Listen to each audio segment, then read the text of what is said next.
po sa lahat po ng mga showbiz updates natin dyan, yung mga nag-aabang patungkol sa kung saan kinumpirma nga ni Mr. Ogie Diaz sa kanyang showbiz channel na itong si Mr. Daniel Padilla ngayon ay may jowa na, no? Ano kaya ang reaksyon ng mga fans ni Mr. Daniel Padilla at ng ilan sa mga Katniel fans na hanggang sa ngayon ay umaasa na magkakaroon ng comeback itong si Catherine at saka si Mr. Daniel, no? Sabi dyan na hindi raw di umano malamig ang Pasko ngayon nitong si Mr. Daniel Padilla and Kayla Estrada. Sabi po ng Manila Bulletin, hindi malamig ang Pasko, Daniel Padilla and Kayla Estrada are in a relationship as are Catherine Bernardo and Lucena Mayor Mark Alcaces Ogie Diaz.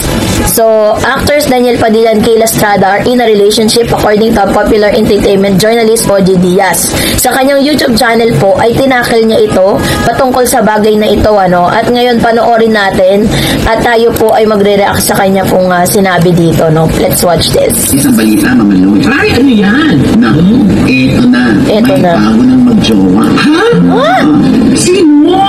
May jowa na si Daniel Padilla. Ha? Yes.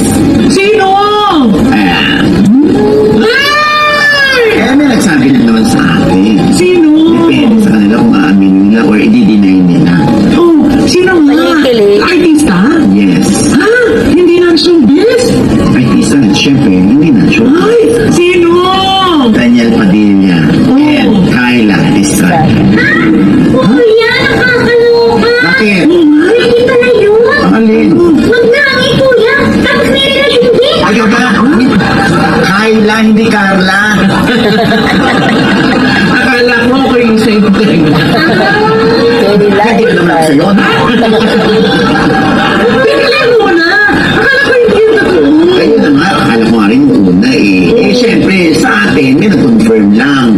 Pero, importanteng marinig natin si Daniel, si Kayla. Kung gaano ito katotoo. Kaya pa na lagi sila nakikita madalas together. Yes, meron akong friend na nakikita sa kanila na nakasabay sila sa power plant. Nanood si Kayla at si Daniel, di ba? Tapos bumisis daw ng bumisis yung dalawa. Although may mga iba pa silang kasama. Tapos ayun, spotted na naman sila, magkasama na naman daw sila 2 nights ago. Saan? Eh, basta nakalagay lang dyan. Kaya sa Reddit lumabas. Spotted sila. Hindi ko lang alam kung saan yan. Ilan yan sa patotoo na sila ay nagkakamabutihan.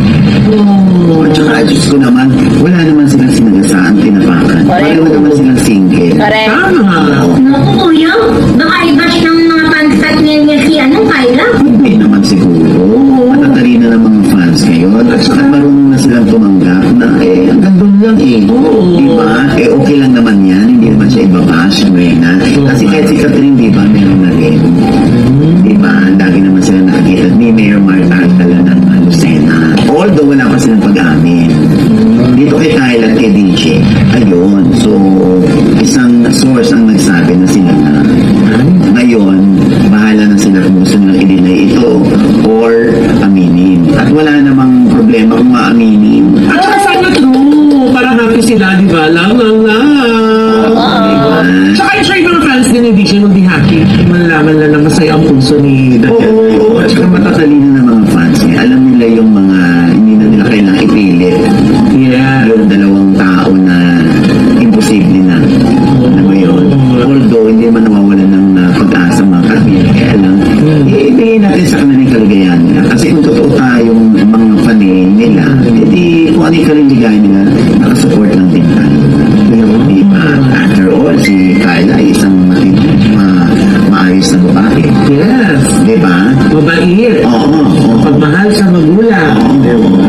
And with that, mga kaibigan, ito po yung mga... So, sa kanya pong showbiz channel ay sinabi nga ni Mr. Ogie Diaz at kinumpirma niya na in a relationship na nga itong si Kayla Estrada at si Mr. Daniel Padilla na ngayon ay talagang trending po at pinag-uusapan sa social media. Marami pong mga naglabas ng kanilang mga showbiz articles patungkol kay Daniel at saka kay Miss Kayla. Tama naman po yung sabi ni Mr. Ogie Diaz na wala naman pong masama in case na sila po ay umami na magkarelasyon dahil parehas naman silang single at wala naman po silang tinatapakang tao, no? Sabi dyan, In his latest video on his OG Showbiz Update YouTube channel, the entertainment columnist claimed that Daniel was dating someone new. Upon probing by co-host Mama Loy Villarama, OG revealed Daniel was now seeing Kayla. After brief joke that Kayla name was similar to Daniel mother, Carla Estrada, Mama Loy told OG, initially thought that the two were just friends. So, talagang, kumbaga parang dati kasi sinasabi po ni Mr. OG Diaz sa kanyang channel na parang hindi po papatol itong si Miss Kayla Estrada sa mga taga-showbiz. Ayun na nga, akala ko din nung una, sabi niya sa ating mga nag-confirm lang, pero importante marinig natin si Daniel at Kayla kung gaano ito katotoo, sabi po ni Mr. OG. Sabi dyan, wala naman silang tinatapakang tao at kadalasan ay talagang naispatan po sila sa Makati Mall, grinding it at others' presence. Wala naman silang tinatapakang, pareho naman silang single. Again, leaving it to Daniel and Kayla whether to confirm or deny the relationship. Daniel was previously in an 11-year relationship with former love team partner Catherine Bernardo, who is now reportedly dating Lucena Mayor Mark Alcala. And yun nga, medyo tayo ngayon, medyo marami pong mga Katniel fans ang mga nagulat patungkol sa balitang ito kasi syempre marami pa rin po talaga mga Katniel fans na talagang umaasa na one day magkakaroon po ng comeback itong si Catherine tsaka si Daniel Padilla. Hindi pa rin sila nawawala ng pag-asa.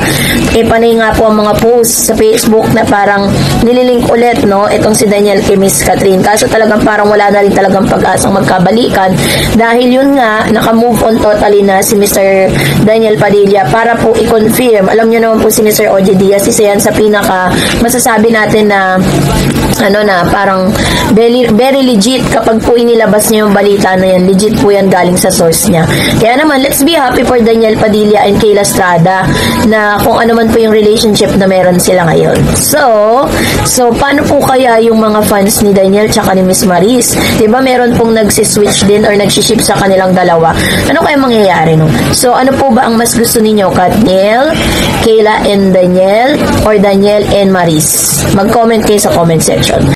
Catherine Bernardo, ano nga ba ang naging reaction nito matapos magbigay ng kanya pong statement si Mr. Daniel Padilla patungkol sa kanyang love life na kung saan ay sinasabing wala nga daw di umanong laglagan na nagaganap. At before that, tapos nga po ang ilang taon, may iisang taon or magto 2 years na po na talagang totally hiwalay na itong si Mr. Daniel Padilla and Miss Catherine Bernardo ay hindi pa rin po sila tinatantanan ng mga intriga.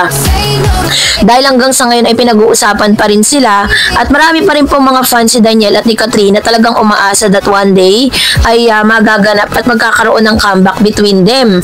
Pero sa isang interview po na it was posted by Abante Tonight and may title na Daniel Padilla Never Nilaglag si Catherine Bernardo, posted this September 16, 2025 kahapon.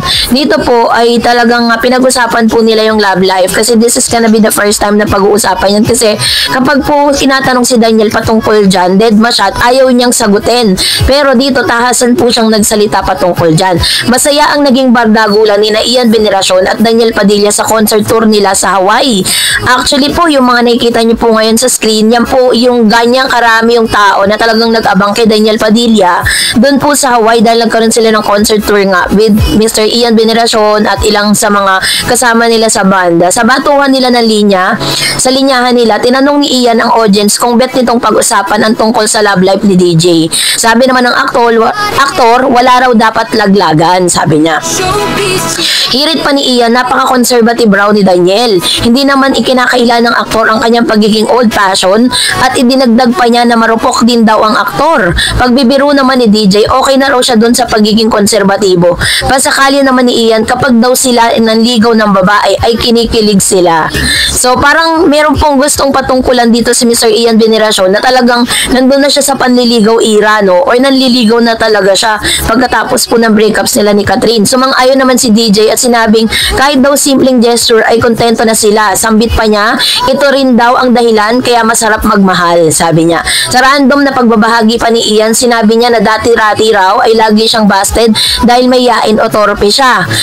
Sumigundo naman si DJ sa pagsasabing tulad ni Ian ay torpe rin daw siya. Malaman naman ang tinura ni Ian tungkol sa natutunan niya kay Daniel pagdating sa love life. Anya, kahit daw nag-break sila ng jowa niya ay never nagsalita ng masama o nilaglag nito ang ex. Which is true naman, diba? Actually po, ganun din naman si Miss Catherine. Never naman po niyang nilaglag or wala naman po siyang sinabing masama dun po kay Daniel Padilla pagkatapos ang breakup sila. And then after po na kumalat na nga yung breakup nila is ang mga bashers lang naman ni Daniel talaga yung nagsasalita against him, hindi naman si Catherine. At hindi nga po nagsalita si Catherine sa tunay na dahilan ng kanila pong hiwalayan. Anya, kahit daw nag-break sila ng jowa niya, hindi nga daw nito nilaglag nito ang ex. Meron akong natutunan sa'yo na binibilin ko sa mga anak ko. Look at Kuya DJ, which is this: you never talk shit about the person you love. Never ever. Kahit binabato ka ng buong mundo, sabi ni Ian. Bad vibes yun, bad vibes yun. Tsaka one day, magsisisi ka na, ba't ko sinabi yun? Pag bumalik sa'yo yun, diba? Wag na tugon ni DJ. Dahil sa tinurang ito ng aktor, may humihirit na netizen na asa pa rin ng aktor na magkakabalikan sila ng greatest love niyang si Catherine. Pero iba na ngayon dahil po kakapasok lang po ng balita nitong si Mr. Oji Diaz na itong si Mr. Daniel Padilla at saka si Kayla Estrada ay magjowa na. No, yun po yung kanyang kinonfirm doon po sa kanyang Oji Diaz Showbiz Updates, kung saan talagang hindi raw di umano magiging malamig ang Pasko nitong si Mr. DJ or si Daniel Padilla dahil nga yun ay magjowa na nga, no, ito pong dalawang ito. Sabi po ng balita, no, sa balita, ito pong isang online news na sabi niya, Daniel Padilla and Kayla Estrada magjowa na, isplok ni Oji Diaz. Inisplok ni Showbiz Insiders na si Oji Diaz ang kumpirmasyon umano ng mga chika ng relasyon sa pagitan ng aktor na si Daniel Padilla at aktres na si Kayla Estrada. Sa bidyong inilabas ni Oji sa kanyang YouTube channel sa Oji Diaz Showbiz Updates itong Martes, September 16, ibinahagi niya ang big revelation update patungkol sa buhay relasyon ni Daniel at Kayla.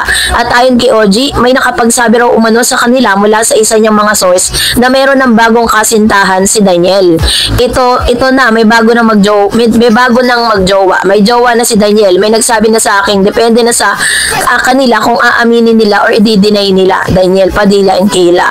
Pagpapatuloy niya, hindi rin umano niya akalain na chismis na nasagap tungkol sa depende pa rin yan kina Daniel at Kayla kung aaminin nila ito, itatanggi ang chismis ng kanilang relasyon. Kala ko nga rin nung una, syempre sa atin may nag-confirm lang. Pero importanteng marinig din natin si Daniel at Kayla kung gaano ito katotoo. Sabi niya, mayroon umano siyang kaibigan na nakakita umano kina Daniel at Kayla na magkasamang nanood sa isang power plant. At mayroon akong friend na nakakita sa kanila, nakasabay sila sa power plant, nanonood si Kayla at saka si Daniel, diba? Tapos bungis-gis daw ng bungis-gis yung dalawa. Although may iba pa silang kasama. Tapos ayun, spotted na naman silang magkasama na naman daw sila 2 nights ago, sabi ni Oji. Ayon kay Oji, totoo man ang impormasyong nakalap niya at wala naman daw masama kung totoo ang chismis na kumakalat sa pagitan ng dalawa dahil parehas naman silang walang karelasyon.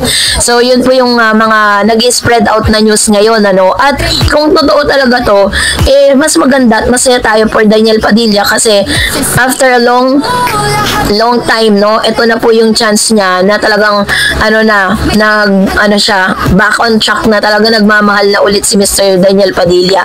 Kaso nga lang, syempre, marami magre-react ng mga Katniel fans dahil hanggang sa ngayon, umaasa pa rin po ang mga Katniel that one day magkakaroon nga ng comeback between Catherine and Mr. Daniel Padilla. Pero, yun, ang kagandahan lang, hindi lang naman po si Daniel Padilla ang talagang hindi naglaglag. Even Miss Catherine Bernardo, they never say evil things, no, towards Mr. Daniel Padilla. Hindi naman po talaga siya nagsalita ng kung ano-anong bagay dito kay Daniel. Yung breakup post po nila is puro pasasalamat lang at napagdesisyonan na nga nila na parang magiwalay na ng landas, diba? Yun yung laman ng kanilang breakup post. Pero never po nagsalita si Catherine kung ano ang pinagmulan at ano ang punot dulo ng kanilang hiwalayan.